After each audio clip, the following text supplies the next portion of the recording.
आशा करता हूँ, उम्मीद करता हूँ आप लोग बहुत मस्त होंगे और हम भी आज बहुत मस्त है और खुश भी हैं। तो आज हम लोग बात करने वाले हैं टेंस के बारे में। पिछले वीडियो में बताए थे कि टेंस हम लोगों का जरूरी होता है इंग्लिश बोलने में, सेंटेंसेस बनाने में और एकदम अच्छा फ्लुएंटली इंग्लिश बोलने में हम लोगों को टेंस का जरूरी है। तो आज हम टेंस बता देंगे कि क्या होता है टेंस, और हम भी पढ़ के उसे अच्छे से आए हैं कि टेंस क्योंकि जरूरी है तो पढ़ना तो पड़ेगा ही, क्योंकि हमें एक अच्छा स्पीकर बनने के लिए टेंस पढ़ना ही पड़ेगा, नहीं तो टेंस के बिना हम कुछ नहीं कर सकते और हम ना इंग्लिश बोल सकते हैं। तो आज हम टेंस याद करके आए हैं और टेंस बताएंगे कि क्या होता है। टेंस तो हम फुल नहीं बताएंगे, लेकिन हाँ टेंस क्या होता है और ये क्या चीज है, इसके बिना हम इंग्लिश बोल पाएंगे या क्यों नहीं बोल पाएंगे, वो रीजन क्या है, वो हम आज आप लोगों के सामने शेयर करेंगे। तो आज मेरा ये तीसरा वीडियो है और इससे पहले मैं 2 वीडियो अपलोड कर चुका हूं। आप लोग अगर वो वीडियो नहीं देखे हैं तो जाके देख लीजिए कि हमने उस वीडियो में क्या बताया है। और ये मेरा डे 3 है। इसी तरह का वीडियो हम अपने आप चैलेंज किए हैं कि 30 दिन तक अपने हर एक दिन एक वीडियो डालूंगा, जिसमें कि ज़्यादा बड़ा नहीं, 3 मिनट 4 मिनट 5 मिनट तक हो सकता है, क्योंकि हमको इंग्लिश सीखना है और आप लोगों को भी मतलब बताना है। अगर आप लोगों के पास कुछ अगर टिप्स हो और अगर आप लोगों को याद है कि अगर ये बोलेंगे तो हमारे मतलब इंग्लिश सही से बोल पाएंगे, तो आप लोग जरूर कमेंट सेक्शन में बताएंगे। तो टेंस एक्चुअली में टेंस किसे कहता है? टेंस जो है ना वो एक समय है, यानी टेंस एक समय है। टेंस के माध्यम से हमें ये पता चलता है कि हम अभी क्या कर रहे हैं और क्या कर चुके हैं और क्या करने वाले हैं, और बस वही है टेंस। टेंस का मतलब काल होता है, काल मतलब समय। आप ज्यादा नहीं, मतलब बस इतना याद रखें कि टेंस मतलब समय को ही दर्शाया जाता है। तो टेंस को 3 भागों में बांटा गया है। टेंस जिसे एक प्रेजेंट टेंस, एक फ्यूचर पास्ट टेंस और एक फ्यूचर टेंस, 3 भागों में बांटा गया, जिसको हिंदी में बोलता है प्रेजेंट टेंस यानी वर्तमान काल जो अभी चल रहा है, और एक पास्ट टेंस जो मतलब बीत चुका है, यानी जो हमारे गुजर चुका है जो वक्त, उसको पास्ट टेंस को कहते हैं, तो वो भूतकाल कहते हैं हिंदी में। और जो एक फ्यूचर टेंस होता है यानी हमारे आगे क्या होने वाला है वो होता है फ्यूचर। यानी जैसे हम आप लोगों के सामने बोल रहे हैं, आप लोगों के सामने ये वीडियो बना रहे हैं, तो अभी हम क्या कर रहे हैं, अभी प्रेजेंट में हूं, और इससे पहले जो हम वीडियो अपलोड कर चुके हैं, जो वीडियो बना चुके हैं, वो हमारा क्या था, वो पास्ट था। और जो हम आगे फिर वीडियो बनाएंगे तो वो सब मेरा फ्यूचर का होगा। तो अभी हम प्रेजेंट में चल रहे हैं, फिर फ्यूचर आएंगे, फिर पास्ट आएंगे। पास्ट मेरा निकल चुका है।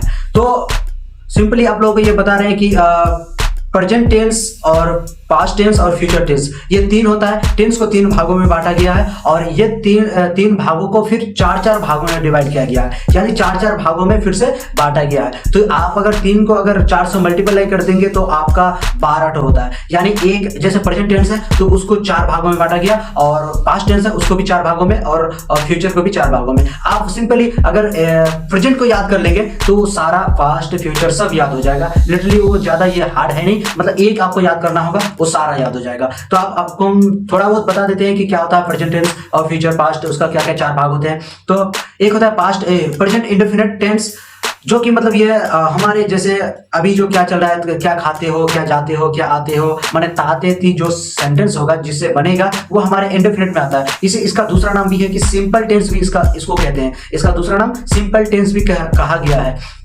उसके बाद एक आता है प्रेजेंट कंटिन्यूअस टेंस। एक प्रेजेंट कंटिन्यूअस, इसे सुन के ही पता चल रहा है कि ये प्रेजेंट कंटिन्यूअस की भी है, यानी ये मतलब काम चल रहा है, यानी हमारे काम मतलब खत्म नहीं हुआ, मतलब हम चल रहे हैं। जैसे आप लोगों के सामने हम अभी बोल रहे हैं ना, तो ये मेरा काम चल रहा है, तो ये क्या हो गया, कंटिन्यूअस टेंस हो गया। और हमारे उसके बाद क्या आता है प्रेजेंट परफेक्ट टेंस, यानी ये परफेक्ट क्या होता है, यानी हम जो 2 वीडियो अपलोड कर चुके हैं, जो वीडियो बना चुके हैं, यानी जो हम काम कर चुके हैं, वो हमारे क्या होता है परफेक्ट टेंस में कहते हैं, वो परफेक्ट टेंस में आएगा। और एक होता है प्रेजेंट परफेक्ट कंटीन्यूअस टेंस। ये क्या होता है प्रेजेंट परफेक्ट कंटीन्यूअस टेंस, जो सिंपली आप समझिए कि मतलब ये हमारा कुछ काम कर भी चुके हैं और कुछ रनिंग भी है, यानी कुछ चल भी रहा है और कुछ हम काम खत्म भी कर चुके हैं। तो ये होता है हमारे प्रेजेंट परफेक्ट टेंस, यानी वर्तमान का बात कर रहे हैं हम, यानी हम अभी जैसे कुछ कर रहे हैं, यानी आप लोगों के सामने हम बोल रहे हैं, तो हम कुछ बोल भी चुके हैं और अभी हम बोलते ही रहे हैं, मतलब बोल ही रहे हैं अभी तक। तो क्या हो कि ये हमारे परफेक्ट कंटिन्यूअस टेंस में आ सकता है नहीं, डेफिनेटली आएगा, क्योंकि यही है कि मतलब मैं कुछ काम कर भी चुका हूं और कुछ चल भी रहा है। अब ये खत्म कब होगा नहीं होगा ये किसी को मालूम नहीं। अब हो सकता है 2 मिनट भी हो सकता है, 4 मिनट भी हो सकता है और आधा घंटा भी हो सकता है। तो यही होता है हमारा परफेक्ट कंटिन्यूअस टेंस। इसी तरह के पास्ट का भी होगा, जैसा पास्ट इंडेफिनिट, उसके बाद past continuous, past perfect continuous. 4 इसका हो गया। उसके बाद हो गया आपका फ्यूचर परफेक्ट कंटिन्यूअस, फ्यूचर का आएगा जैसे future indefinite tense, future continuous tense, उसके बाद फिर फ्यूचर परफेक्ट टेंस, फिर फ्यूचर परफेक्ट कंटिन्यूअस टेंस।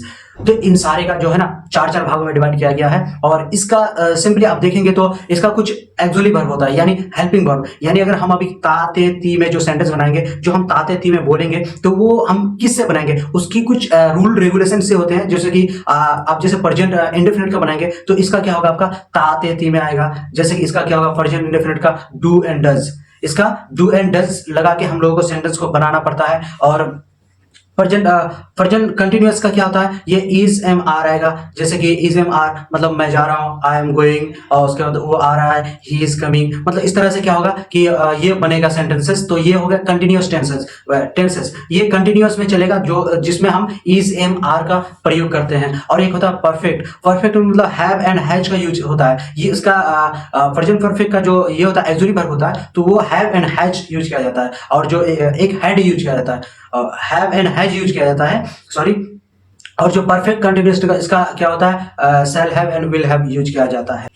जी हाँ, तो इस तरह से मतलब सबका ये होता है कि सबका एक एक ऑक्सिलरी वर्ब होता है, सबका अपना अपना ये होता है, हेल्पिंग वर्ब होता है कि उसके बिना आप वो काम नहीं कर सकते हैं। जैसे इज एम आर हो गया, वाज वेयर हो गया, उसके बाद सबका जैसे परफेक्ट का कुछ है और कंटिन्यूअस का कुछ है, फिर परफेक्ट कंटिन्यूअस का कुछ है। तो सारा ऑक्सिलरी वर्ब आपको हम लोगों को पता होना चाहिए, तभी हम मतलब क्या बोलेंगे, सेंटेंसेस हम बना पाएंगे, सही एक स्ट्रक्चर बना पाएंगे, जिससे कि हम मतलब एक सही लाइन प्रॉपर्ली जो होता है ना, तो वो हम बना पाएंगे, जिसकी मदद से हम इंग्लिश बोल पाएंगे। तो इसके बिना हम इंग्लिश नहीं बोल सकते हैं। तो ये हमको याद यानी ये हमको जानना जरूरी है। और आप लोग भी अगर सीख रहे हैं तो आप लोग भी अच्छी तरीके से टेंस को पढ़ लीजिए और अच्छी तरीके से इसको समझ लीजिए, और कैसे क्या यूज करना है, कहाँ क्या यूज करना है, कहाँ डू लगेगा, कहाँ डज लगेगा, कहाँ हैव लगेगा, कहाँ हैज लगेगा, कहाँ हैड लगेगा, कहाँ सेल लगेगा, कहाँ विल लगेगा।